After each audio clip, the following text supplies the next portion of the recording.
morning, welcome to Johnson's Garden Time. Jeremy, fall is a great time to do some projects outside in the landscape, which will really help that landscape next spring, have a healthier landscape, more weed-free, and there's some things we're going to look at today which will help us do that.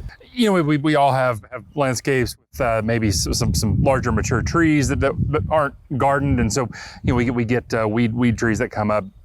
Mulberries are in a lot of our lawns, but you know other weedy type trees that will come up. Poison ivy is a big one that maybe will kind of sneak up, and you know, fall's a great time to kind of take care of those before they continue rooting out over the winter months and then really come back with a vengeance next spring. Birds drop those seeds in our landscape and those plants will naturalize, and left unkept, a mulberry tree might not look very tall now, but you leave it go a year or two and all of a sudden you have a tree that's 8-10 foot tall. Yeah, I really like the brush and stump killer from Furlan. We've got in a couple different forms. I like the small one because it's got a little brush inside the cap that we can just paint on. So if you've got one of those tree seedlings that's come up, it's maybe a little too big to pull, cut that off at the ground and then immediately right after go out and paint this on that cut wound. That's going to kill that down to the root system. If you've got a larger area, say something like a poison ivy, we can use this mix it up and use it as a spray while we've still got some leaves on the plants. It's going to draw that in and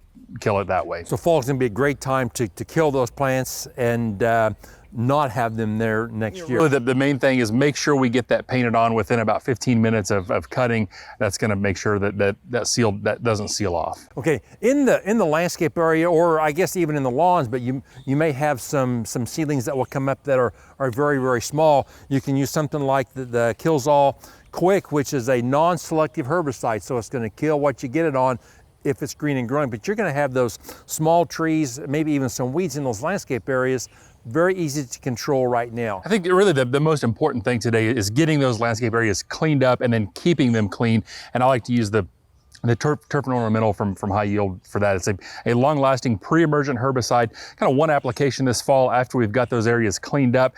Going to keep it clean until spring, then one more application, really going to stop a lot of weeds next spring as well. Okay, there's also some things you can do for insect control. I like the tree and shrub drench as a drench on our trees to prevent insects next spring. It's a systemic product. Mix this up in a bucket, pour it around the base of the plant. Doesn't get any easier to treat for really a season long of insect control. High Yield 38 Plus is a great insecticide for along the base of the tree and will kill a lot of those overwintering insects. Come see us. Thanks for watching, and we'll see you next time.